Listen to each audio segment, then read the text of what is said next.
Om Shanti. Let's have a few moments of reflection. Sit still and see yourself.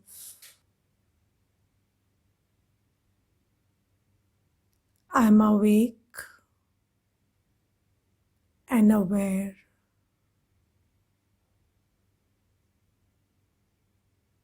My face is the face of an awake soul.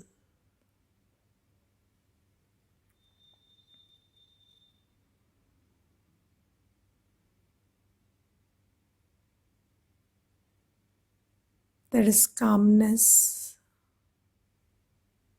and confidence in every part of my body.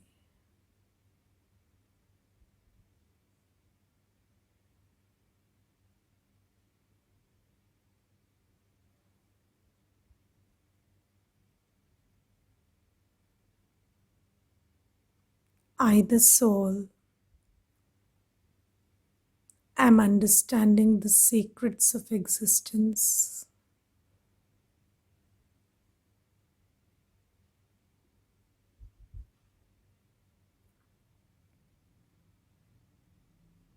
I am also becoming aware of my powers.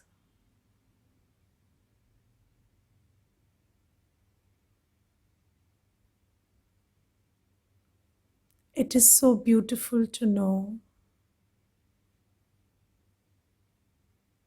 that I have the power to hear or not hear as I choose.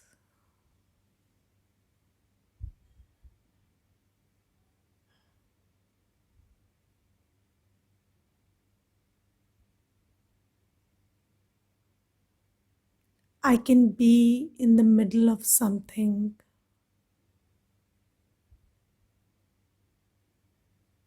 and not choose to focus my attention on it.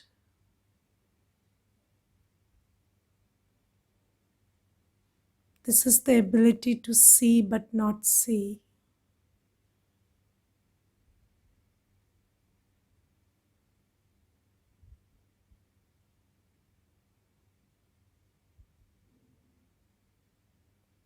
I am a wise soul who always chooses peace.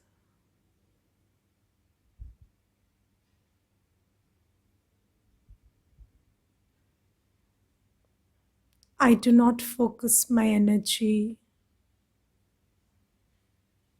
on things that are beyond my control.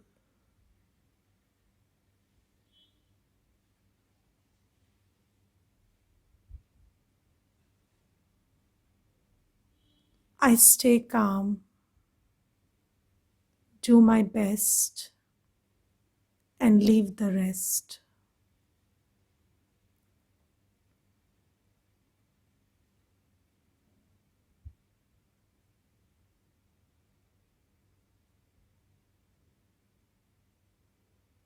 I move through the day with the energy of faith and peace.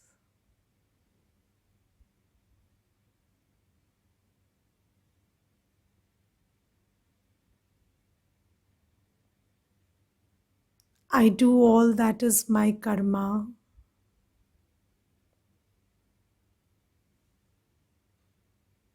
but do not neglect, reject, or attach.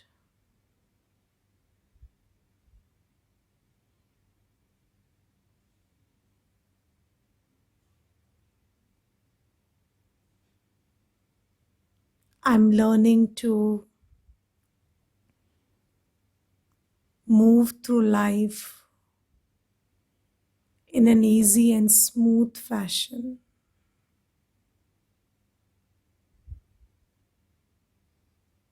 The ease, the smoothness, Everything lies inside.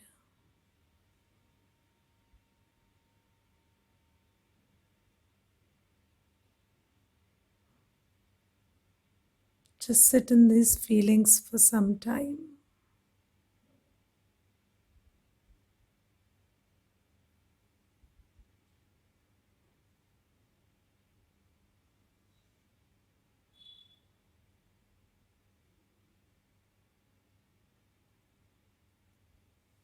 Om Shanti.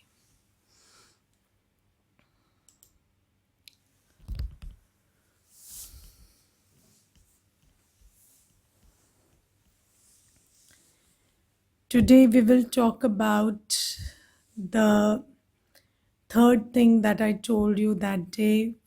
One is doing what we should not do, that is bad karma. Second kind of bad karma is when you don't do what you should do, which is the neglect kind. And then the third kind is taking sorrow, which I told you is negative karma. Now, what is taking sorrow? So, you see, everything around you is behaving the way it's supposed to behave, right? Do you agree with this? Everyone around you, everything around you is exactly behaving the way it is supposed to behave. Everyone and everything has a journey of its own. And no matter how much you think that people and things are not behaving the way they should, the truth is they are behaving the way they exactly should.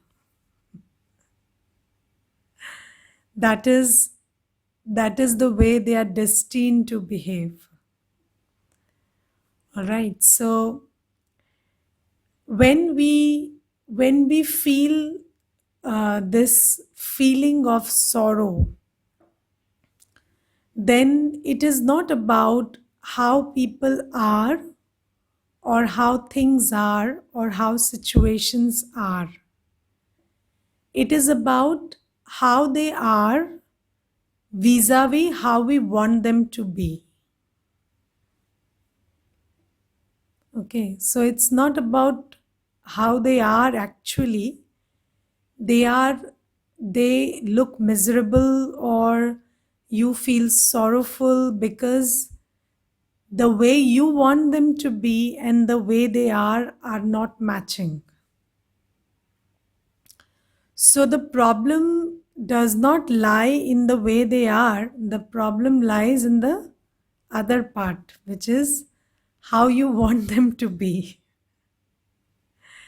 And then we say they should be like this, but according to whom? So, just according to me, they should be like this. But then, is that enough of a reason for you to feel that they are not the way they should be? So, understanding this little secret that people are the way they are supposed to be, things are the way they are supposed to be, and I need to work on my expectations of them. I'm just being betrayed by my expectations, not by people, things, or situations. All right. So this is the truth of life, or this is the spiritual law that we need to understand, that people, things, and situations are exactly the way they should be or are destined to be. Nobody is otherwise and nothing is otherwise. Everything and everyone is the way they should be. And if I'm not happy with it, I need to revise my expectations of them. Now, um, where do have you ever thought about where your expectations come from? What is the source of your expectations? If you say a relationship should be like this or a situation should be like this, then what is the source of you expecting it to be that way? Attachment? No, I'm not even talking about attachment. I'm talking about this is a very simple question. So, who told you it should be like that? So, I will tell you there are two big institutions, Hollywood and Bollywood, that tell you that this should be like this and that should be like that. And we have seen TV more than we have seen life. So that's why our idea of life comes through the filter of the television.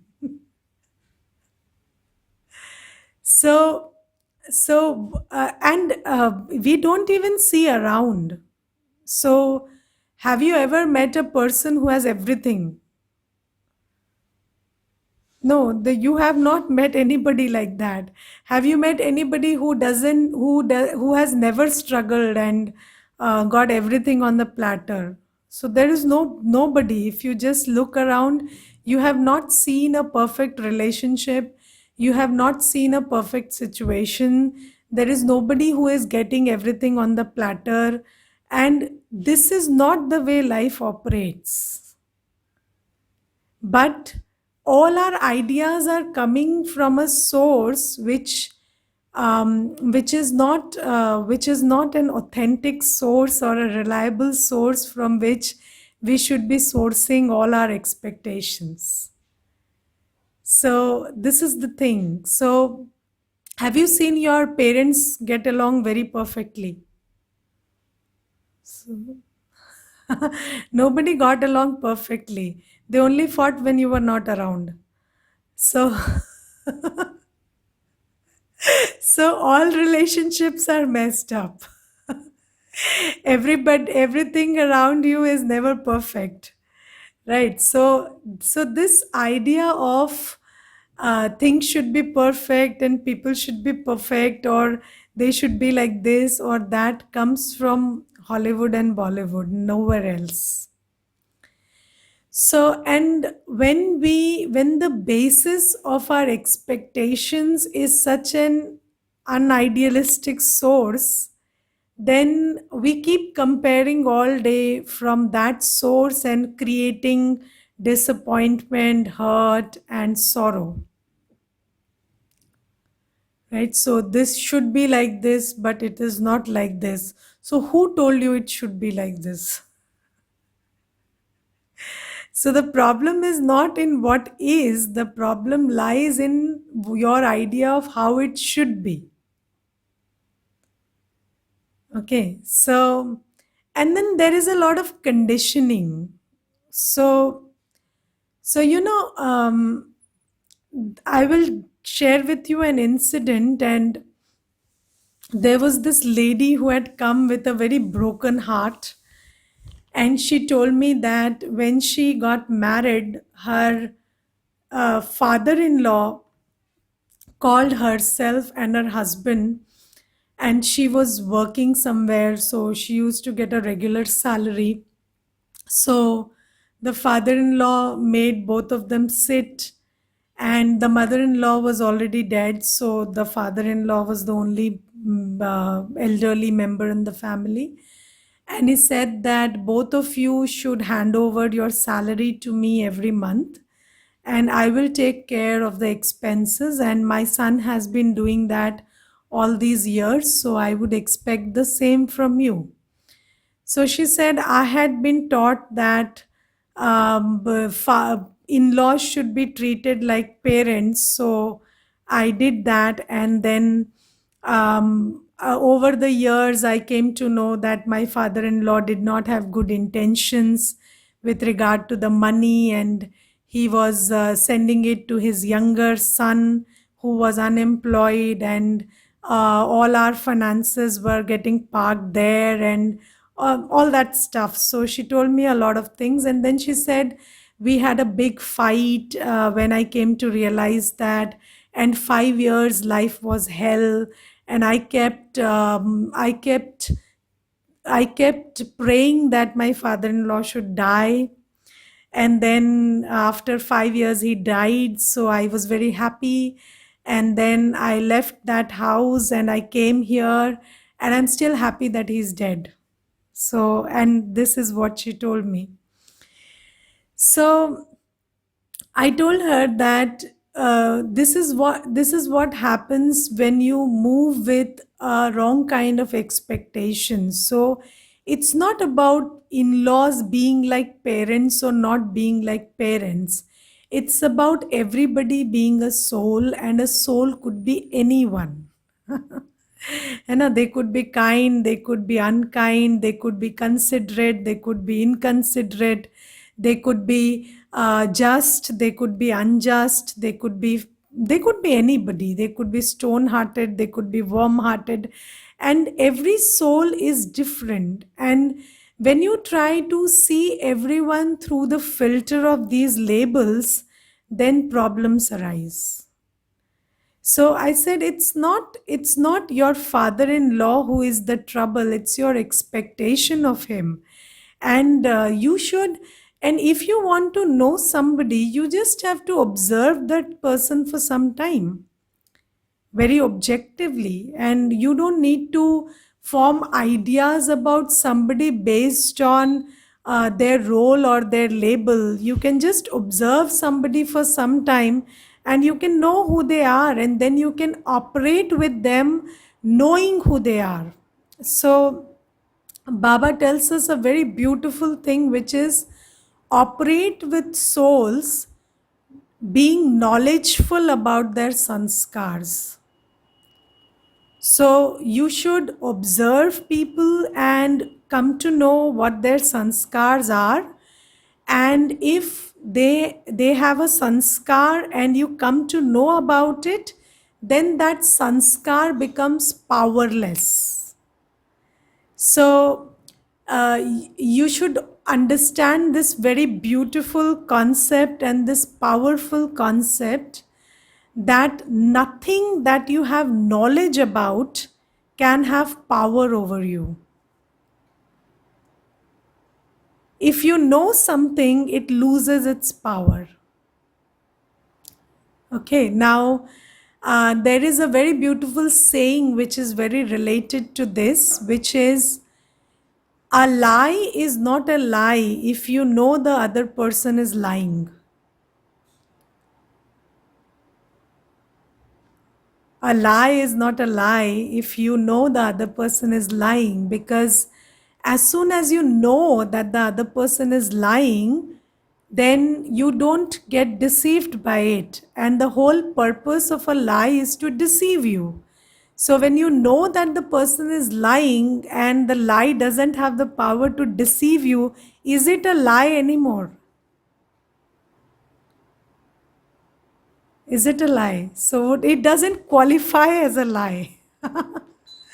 All right. And then there is another thing, you see, if you know somebody gets angry and you know that they get angry at these points of time, and this is how they behave and this is how they talk when they are angry, then you can just factor that into your expectations, and then their anger doesn't have power over you.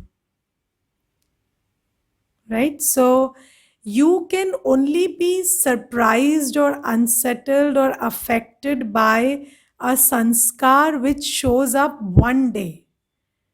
But if a sanskar shows up every day and we are still surprised by it, then there is some problem with us.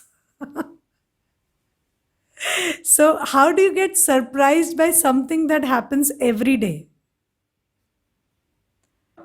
Can you get surprised by something that happens every day? So every day at 8 o'clock, the milkman rings the bell. Do you get surprised? No, you already expect that bell. So Similarly, when you operate with souls, you can just observe them for some time, and then you know that this soul has this sanskar, and then you can just factor that in, and then it doesn't give you any sorrow anymore, or it doesn't startle you or shock you, because you are operating from a knowledgeful place. So, this is what I mean when I say I'm a wise soul or I'm a knowledgeful soul. It just means that I know this person has this sanskar and I already expect it, so it doesn't have power over me. Right? If somebody is in the habit of saying something very unexpected, then you just factor that in, that this person will always say something unexpected, and you just don't focus your energy on that. Is it that difficult? It is very easy. So this taking sorrow can be reduced greatly with this one big practice, which is factoring in the sanskars of people. Right? So you come to know the sanskar and then you just factor that into your expectation, and it doesn't startle you or shock you or hurt you or distress you or disappoint you anymore. So this is one thing. Another thing is, when you know that everything in life is changeable, so everything around you is changing and has to constantly change, then if you take this law into account, you don't take sorrow because of change outside. So basically everything is change, but we keep taking sorrow. And if you just go to a psychologist or somebody who counsels, they will tell you how much of sorrow you have taken. So there is so much of trauma that every soul is carrying. And that trauma is nothing. That trauma is just because of the gap between expectations and how things are. So it's nothing else. So it is human nature to behave unpredictably, but then we take sorrow at every unpredictable behavior. It is the world's plan to be very mutable and very changeable, and every scene is different from the other, but then we keep taking sorrow in every scene. So Baba says that just like you were told that don't give sorrow to anybody, that creates ill karma, you should also know that taking sorrow creates ill karma. So, taking sorrow is also not a very good idea. Now, in the world out there, taking sorrow is very glorified. So, you know what we call these people who take a lot of sorrow? They are called the nicest and the most sensitive people on earth. Yes, and in India we say ये तो बेचारा है, ये तो बेचारी है, इसको तो कोई भी बात है ना, थोड़ी सी भी ना इनको दुख दे जाती है.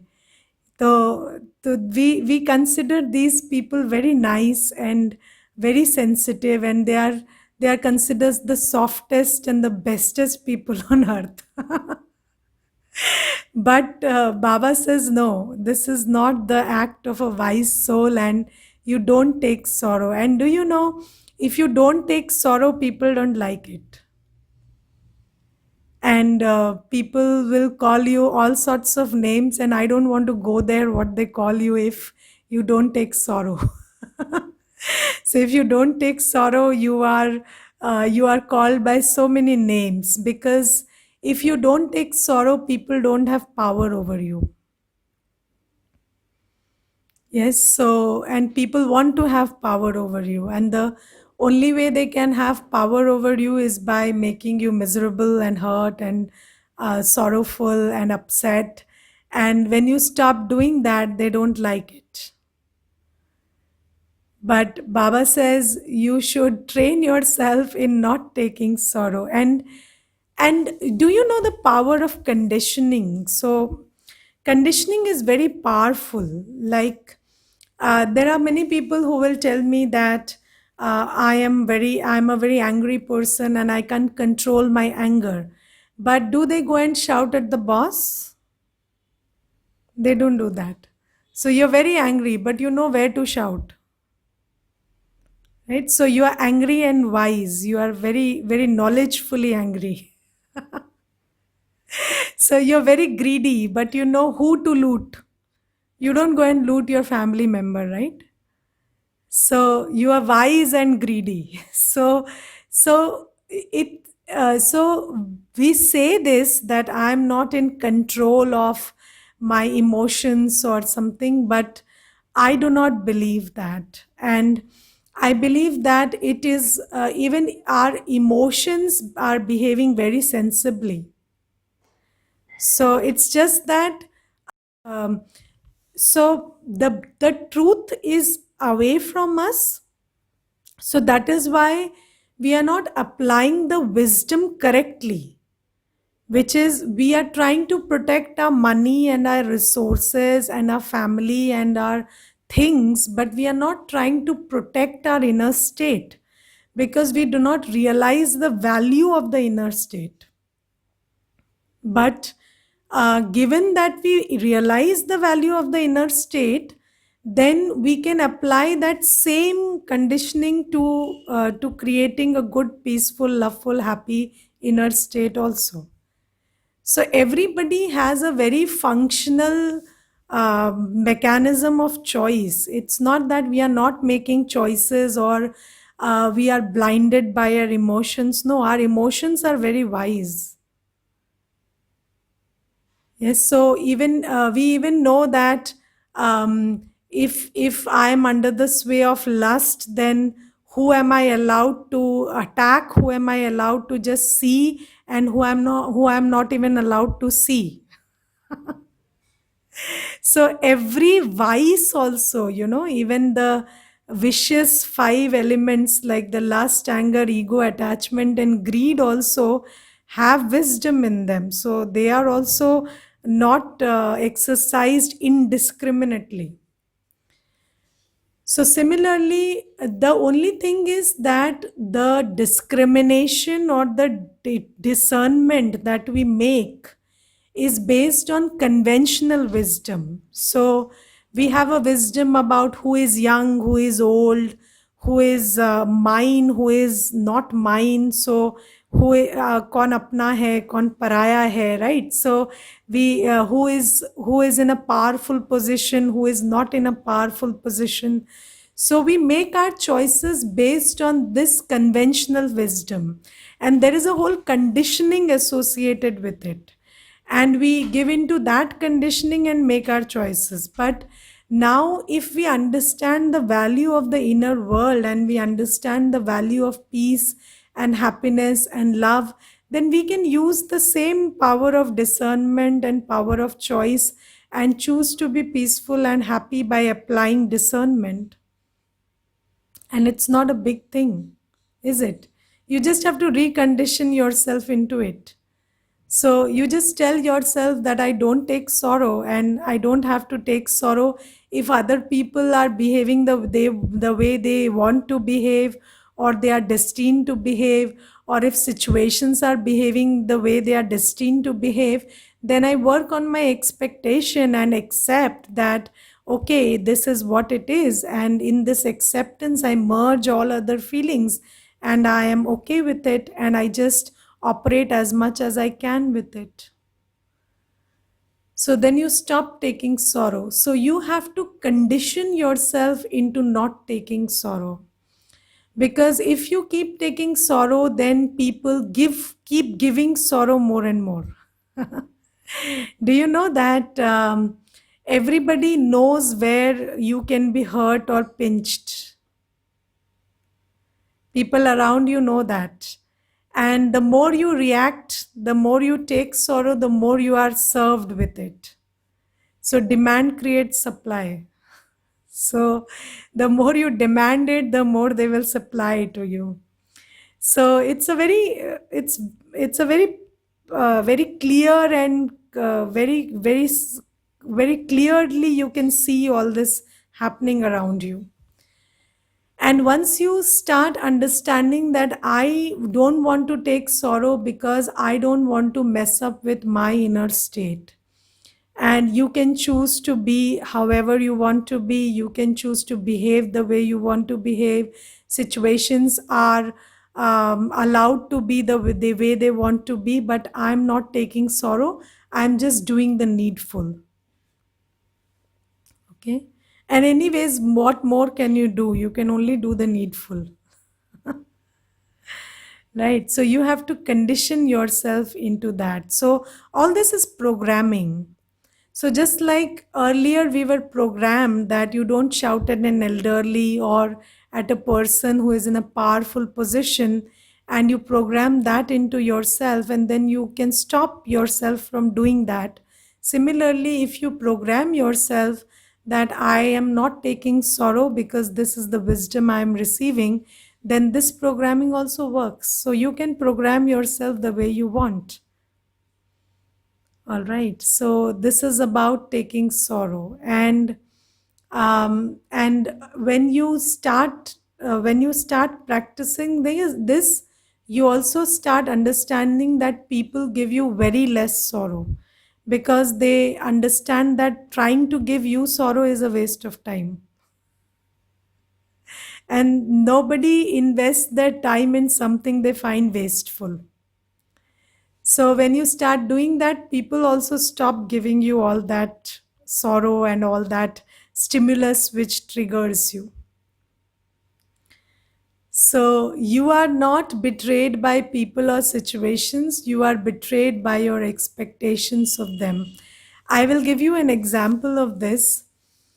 There was one lady who came to me once and she said that I have a son, he is 4 years of age and he's very naughty, and when he goes to school, so I really love my son, and when he goes to school, all day I prepare food and nice stuff for him, and then when he comes back from school, the first thing he does is he throws his shoes around, then he throws his socks around, then the bag goes somewhere, and then he just jumps on the bed and makes a mess of it, and then he doesn't eat what I have prepared for him, and then I beat him up very badly. And this I do every day. So this has been going on for 6 months now, and today I have come to you to find out whether I really love my child or I don't love my child. Because if I love my child, how can I beat him every day for the last 6 months? So I told him, so when your child goes to school and you are preparing food for him and waiting for him, what do you expect? So she said, I didn't get the question. So I said, I mean, you must be creating an image of what would happen when he comes back.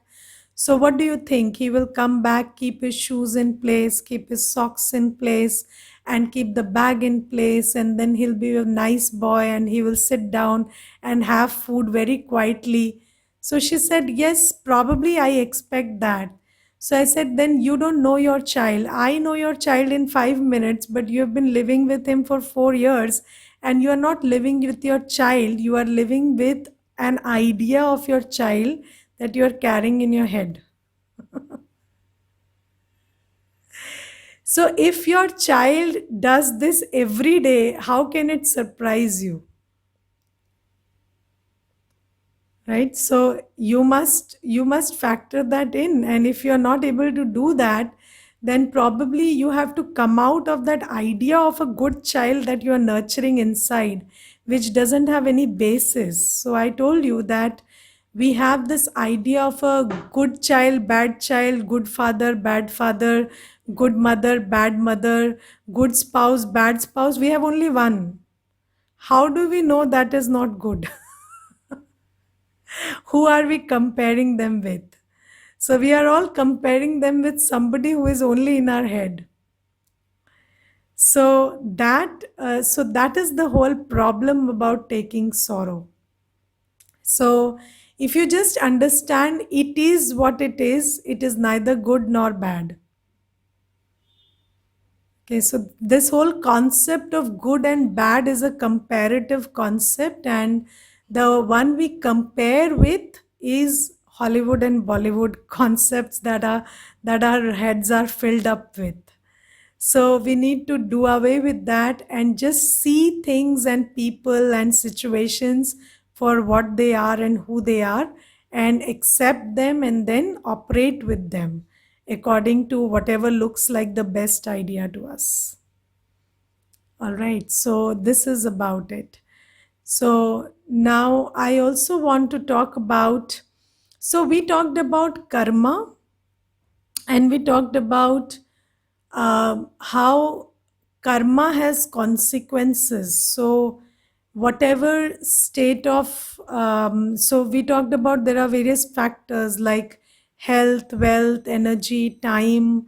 So all that gets affected by karma. So if you are creating bad karma with a resource, then less and less of it is available to you in the future.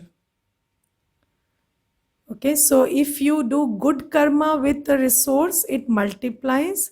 If you create bad karma out of it, then less and less of it is available to you in the future. This is how it goes. So now we understand why we are running short of time, or we always have less and less money, or we don't feel energetic, or we don't feel loved because we have not done good karma with all these aspects of our life. All right, so if you want to be in a better position regarding all of this, then all you have to do is do good karma with it.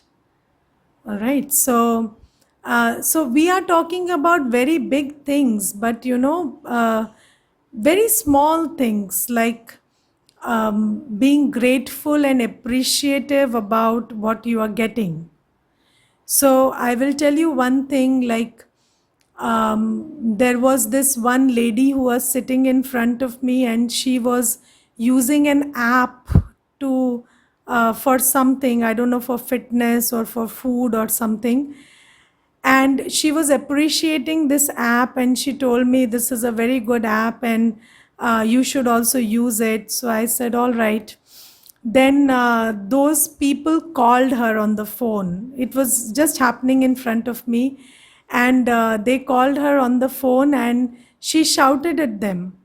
And then I said, who called? So she said, these app people, they keep calling me all day.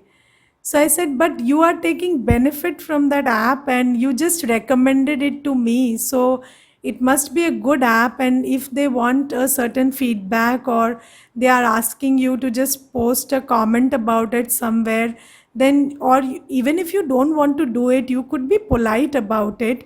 You are taking advantage of the app. So I don't think it was okay for you to shout at them like this. So she said, no, but if you encourage these people, then they will just not allow you to be in peace. So I said, but if you are taking advantage of somebody, is it not your duty to reciprocate at least a little? Okay, so I'm talking about very simple things of reciprocation. Like there is this app you are using, and then when they ask you to reciprocate a little, then you can't even be polite about it. So I don't know what kind of good karma we do. So, and then, just like in this class also, I see people just shutting down their windows and sitting. So I don't know how you will do good karma in life when you can't even reciprocate by sitting. Do you know what it is to talk to a wall for an hour? You do that one day. It is not an easy exercise to talk to a wall for an hour every day. So, when somebody is doing this for you, you could at least reciprocate. But then, if we don't have that much of sensibility, I don't know what kind of good karma we will do in life. And we talk about all this stuff, but then if you just look around, how much of reciprocation do you do to the people who are around you and facilitating your life? So I've seen there is a lift man and he operates the lift every day for you, and then you are rude to him, or you are just what do you say, rejecting him all the time. So when we talk about neglect, rejection, and attachment, we don't have to just go into the idea of it. It is very practical. So every day around us, we can see how many people are. I'm not even talking about people who you don't engage with every day. I'm talking about people who we engage with every day. We reject them so many times in a day.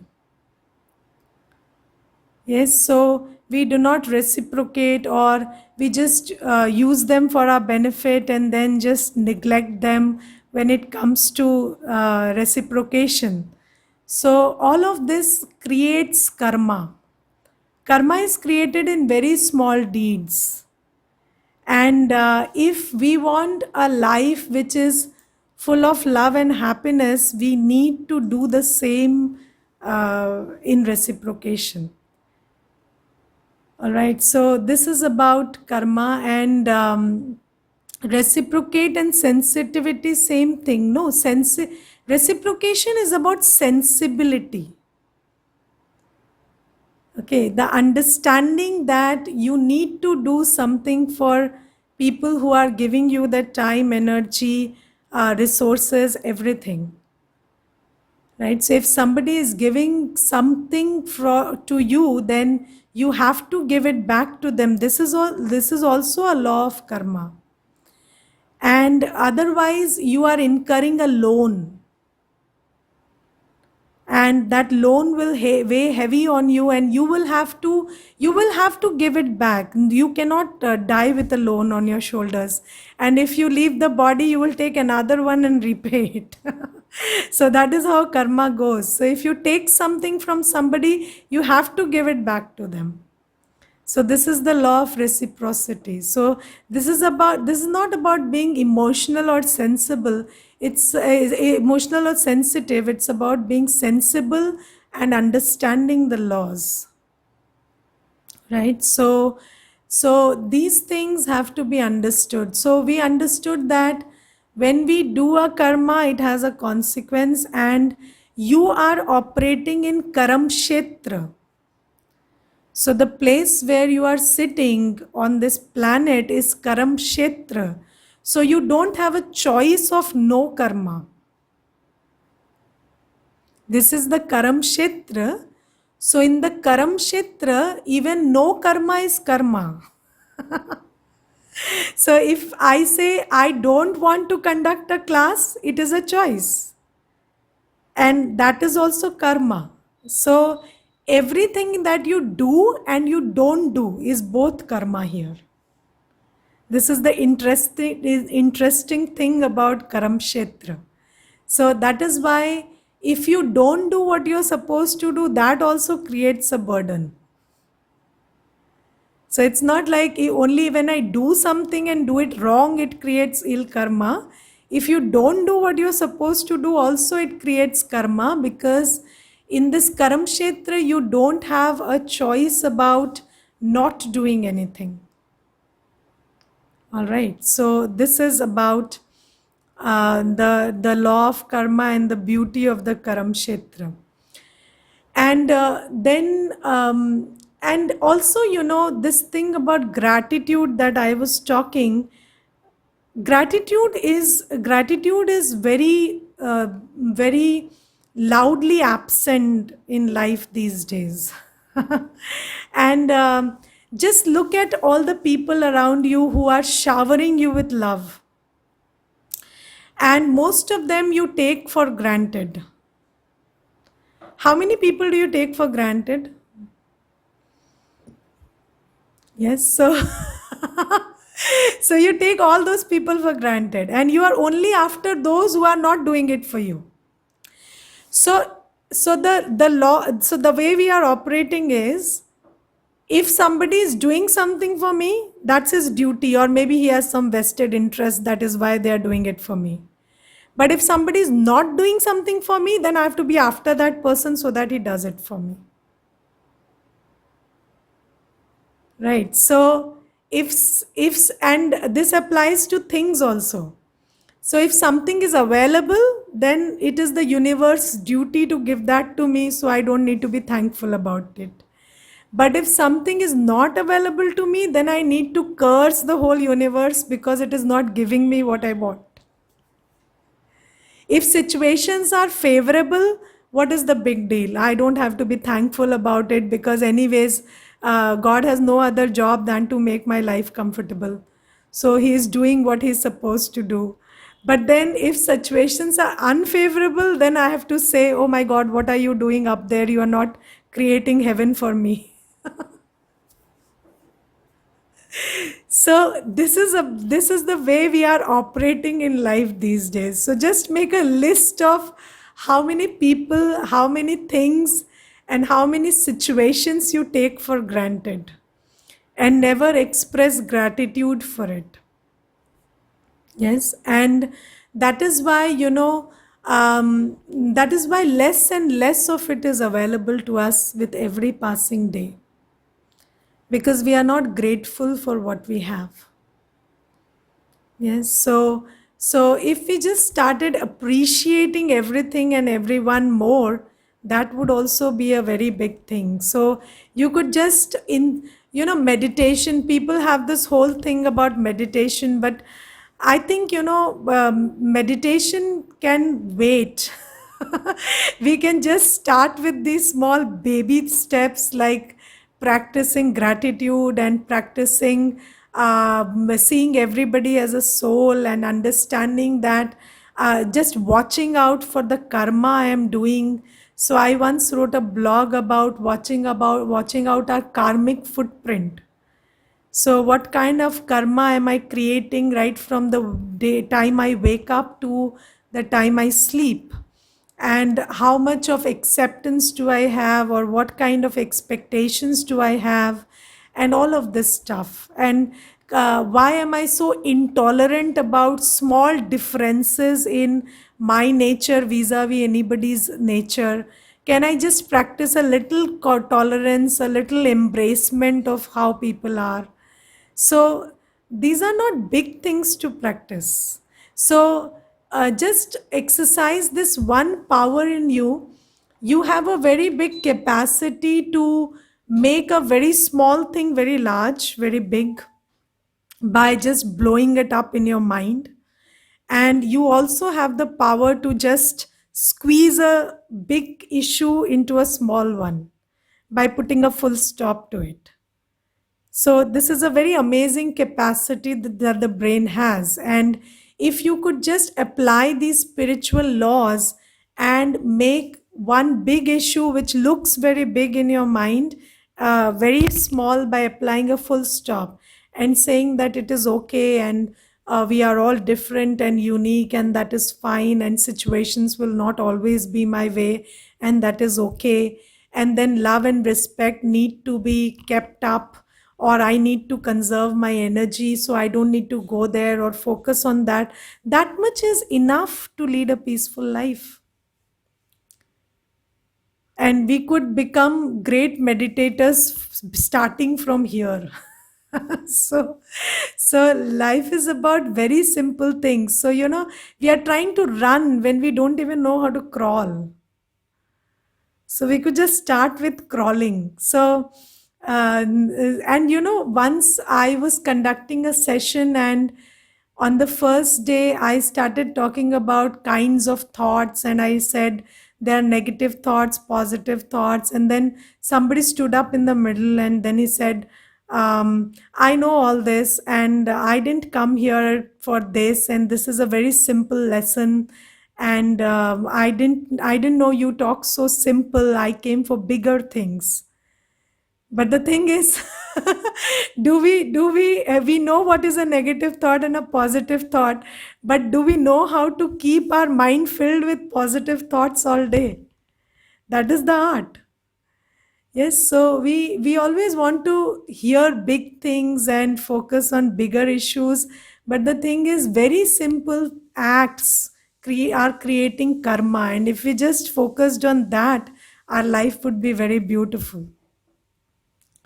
Okay.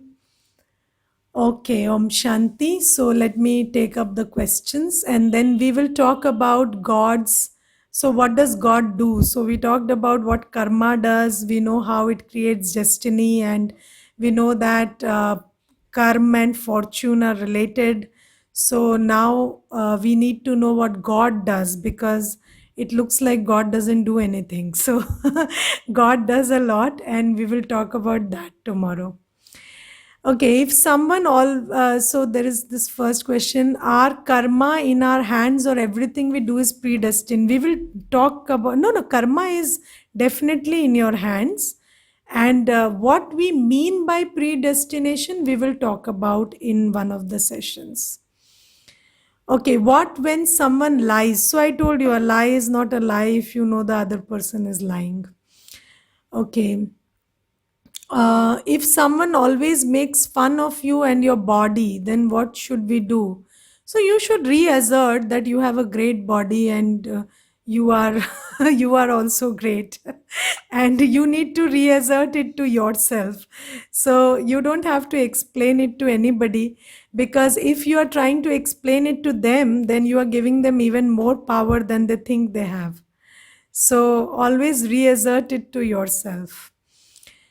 As you said, we should not take sorrow. If my father abuses me and says bad things about me, then also should I not take sorrow? So your father is just a soul. Okay, so and every soul has his own limitations. Nobody is perfect, so it is okay. You can be a mother to your father also. So there is this culture in Brahma Kumaris that when the children there is mama in the organization. I will tell you about Baba, mama, and all. But there was this very divine lady in the organization which is called Mama, and when Mama came into Gyan, she was 16 years of age, and she was called Radhe. So her name was Radhe. So when her mother used to visit her later, after she wore the white sari and she had become a teacher, then her mother used to call her Mama. So her mother used to call her Ma, because that kind of grooming she had given to herself. So don't be limited by your role or by your body, if or by your age. If you can perform the role of being a mother to your father and just extend that kindness and compassion to your Lokik father, that is good enough.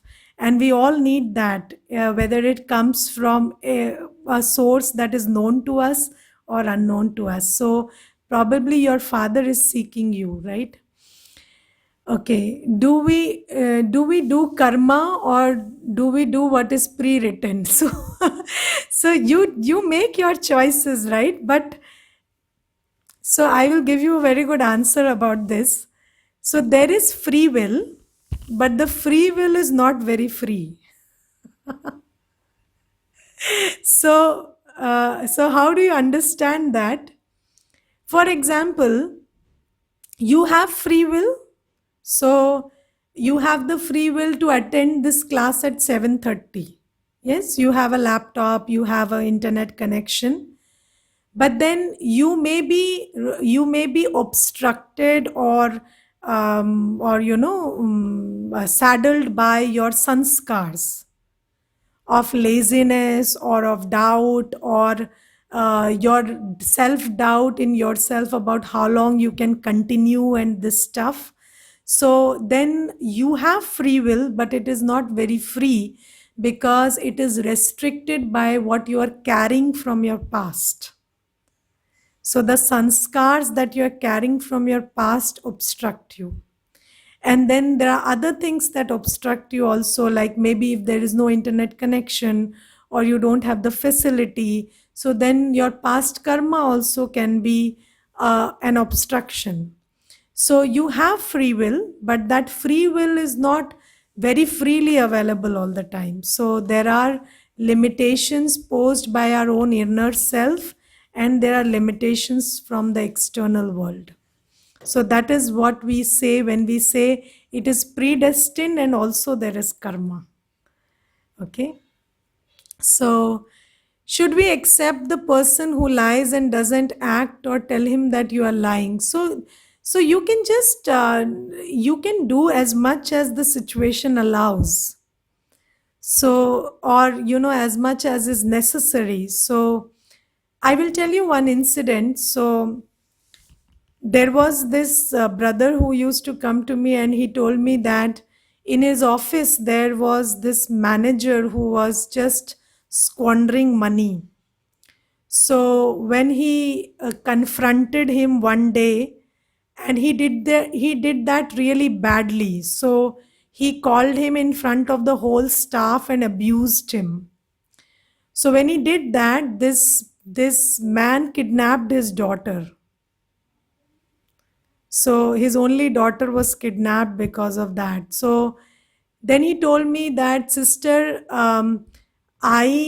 did I do something wrong in the whole thing? So I said, see, you don't go and insult a person in the first instance. Okay, so the first step is you talk to them, right? So if you find somebody is lying, you don't make a big show out of it in front of 10 people on the first day. You call that person and you tell them that you can confide in me about why you are lying, and what is it that you hold in your heart and what is going on, and you could talk to them in a loving fashion, and probably that would be enough to turn them around. And then if that person doesn't turn around, then you can step by step use other methods, but there is a way to go about it. Yes. So in Hindi we say Sam, Dam, Dand, and Bhed. So Sam means you suggest. Sam is suggestion. है ना? Dam is you bribe the person. That is, if you do this, then I will be very happy with you, or you will get this perk. So that is dam. Then there is dand, you threaten the person. And then there is bhed, which is you connive against him and force him to agree to that thing. So there are various ways of doing things, but I don't think in the first instance you use a very harsh measure. And as I told you in an earlier session, when people do bad actions, it is more about that powerlessness than about their badness. Okay, so when you talk to them, you will come to know what they actually need, and you can give that to them and they will turn around. Yes, so in the teenagers session, I always ask children, do you lie to your parents? And they all start giggling like anything. And then I ask them, why do you lie to your parents? So they say, because we can't tell them the truth, they react badly. So, so it is as simple as that. Okay.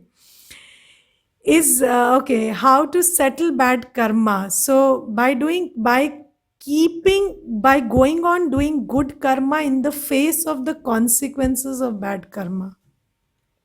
Okay, so when you have done something in the past, the consequence will come up, but even in the face of it, you keep doing good. That is how you settle it. Okay. Is there a balance for good karma and bad karma? No. Credit and debit don't balance out. They are separate accounts. Okay.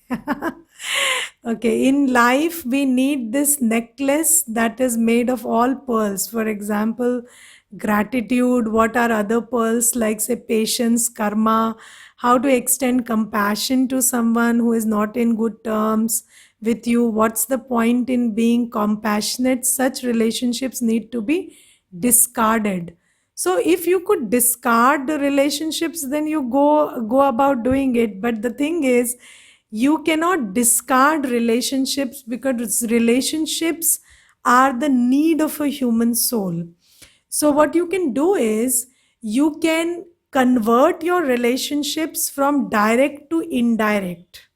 So what is direct to indirect? So instead of having direct relationships with people, you have all your relationships with God directly, and then you have relationship with people because they are God's children.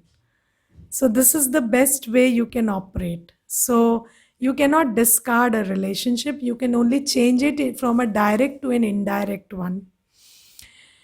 Okay, how much is predestined? So nothing is predestined. So you see, it is only as predestined as you think it to be. Like if you are in the US right now, I would say you could be in India, I would say you could be in the Saket Center serving with me, but then you would say no, no, I have my limitations, so then you are predestining it. So if you have a resistance to change, then you know it is predestined. So that resistance is the predestined part. So each one has to decide how much of resistance you have to change. So, and I have seen that over the years, my resistance to change has declined like very much. So I feel very free and I don't feel shackled by my past anymore. So, this is how you become a creator of your destiny. So, if you just start understanding that all the limitations are in your mind and you just start doing away with it, then you can come to a place where you feel that everything is a choice and nothing is predestined anymore. Okay. Chalo, let's meditate.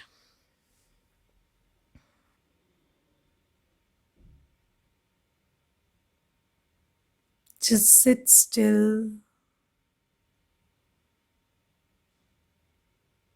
and appreciate this moment, this day, this life.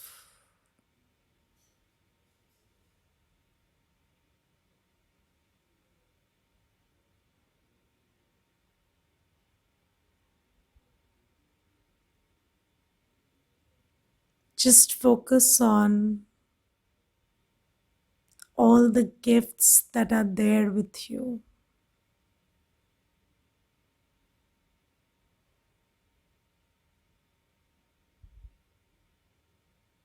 The best gift that you have is your buddhi.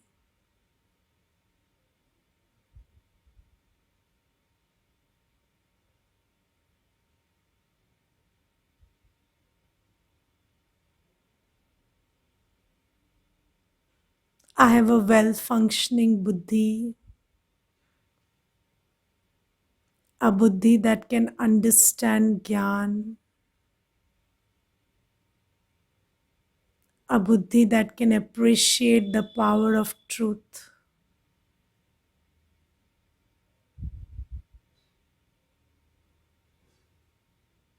I can discern good from bad. I can discern wisdom from information.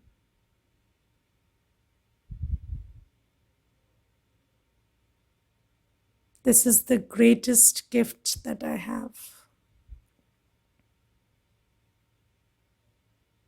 My whole life is just a series of choices. Every second I make a choice.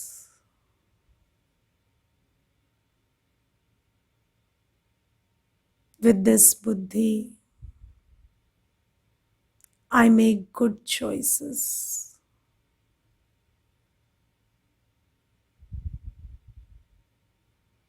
The knowledge of the ocean of knowledge is flowing into my buddhi.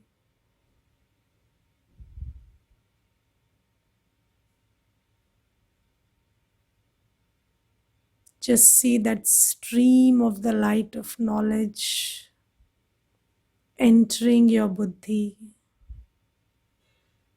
and lighting up your inner world.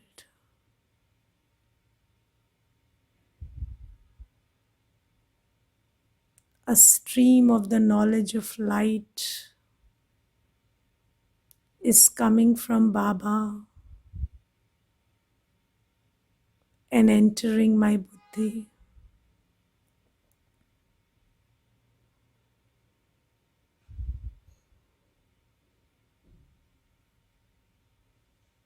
God Himself is teaching me about the power of choice. I am so fortunate to be receiving this wisdom.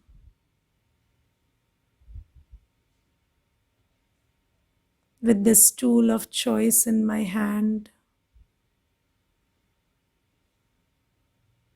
I can create a beautiful destiny for myself.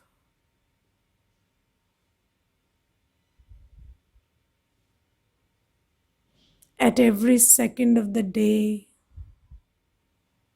I choose peace, choose love, choose happiness.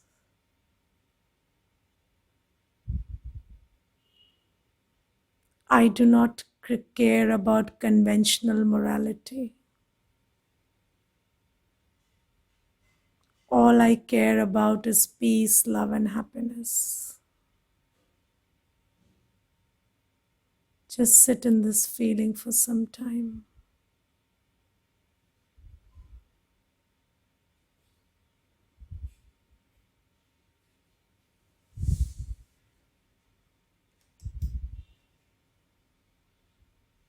Om Shanti.